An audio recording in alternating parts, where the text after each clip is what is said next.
بسم اللہ الرحمن الرحیم۔ السلام علیکم معزز ناظرین، آپ دیکھ رہے ہیں SRM نیوز چینل۔ ہم آپ کو اپنے چینل میں خوش آمدید کہتے ہیں۔ اس سے پہلے کہ ہم نیوز بلیٹن کا آغاز کریں، آپ سے التجا ہے کہ آپ ہمارے چینل کو سبسکرائب کریں، لائک کریں اور گھنٹی کو پریس کریں تاکہ ہماری آنے والی تمام ویڈیو آپ تک پہنچتی رہیں۔ تو آئیے چلتے ہیں نیوز بلیٹن کی طرف۔ الخدمت فاؤنڈیشن پاکستان کی جانب سے غزہ فلسطین متاثرین کے لیے امدادی سامان کی 13 ٹرک کی پہلی کھیپ روانہ کر دی گئی۔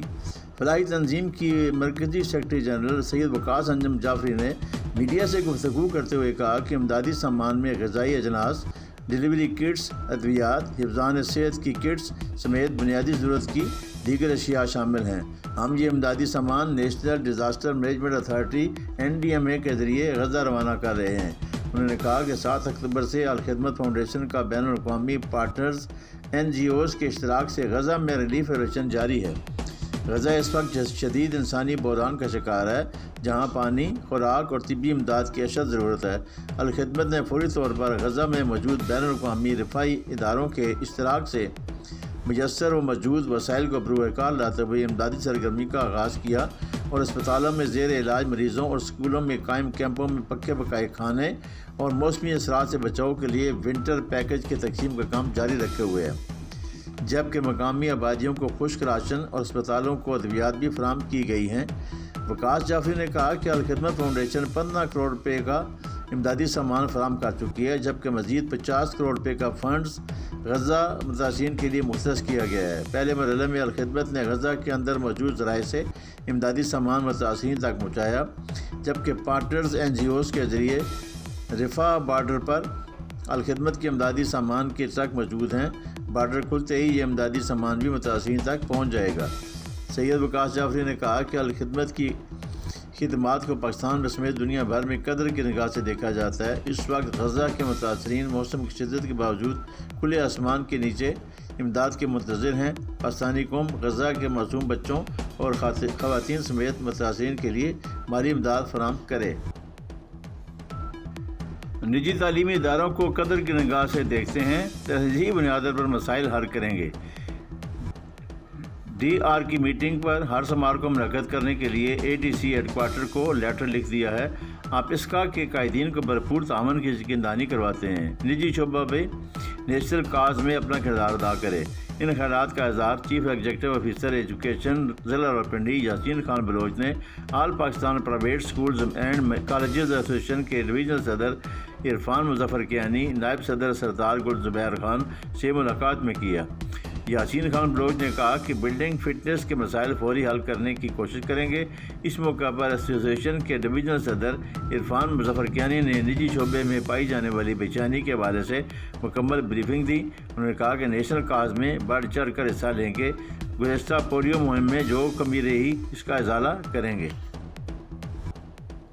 استحکام پاکستان پارٹی کے ترجمان اور سابق صوبائی وزیر ریاض الحسن چوہان نے کہا ہے کہ سپریم کورٹ کا سویلینز کے فوجی ٹرائل کے خلاف فیصلہ انتہائی متنازع فیصلہ ہے۔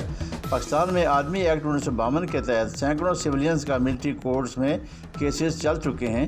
تحریک انصاف کے دور حکومت میں 29 سویلینز کے ملٹری کورٹس میں کیسز چلے تھے۔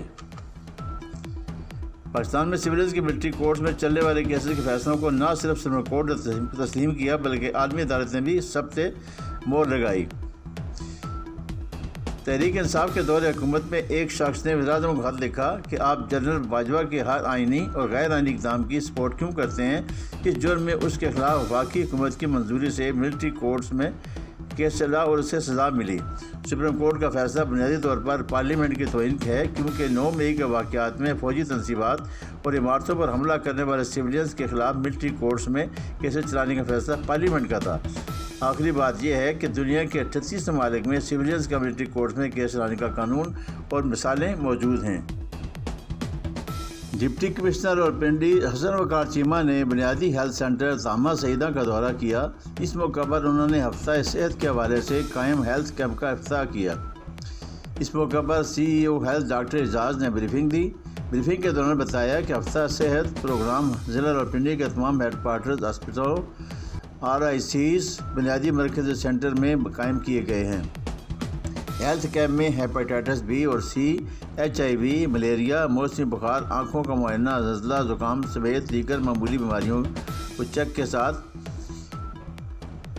مفت ادویات دی جائیں گی۔ ہیلتھ کیمپ میں حاملہ خواتین کا چیک اپ اور الٹرا ساؤنڈ کے لیے خصوصی اقدامات کیے گئے ہیں۔ بچوں کی پیدائش سے لے کر 5 سال تک کی ویکسینیشن اور حفاظتی ٹیکے بھی مفت لگائے جائیں گے۔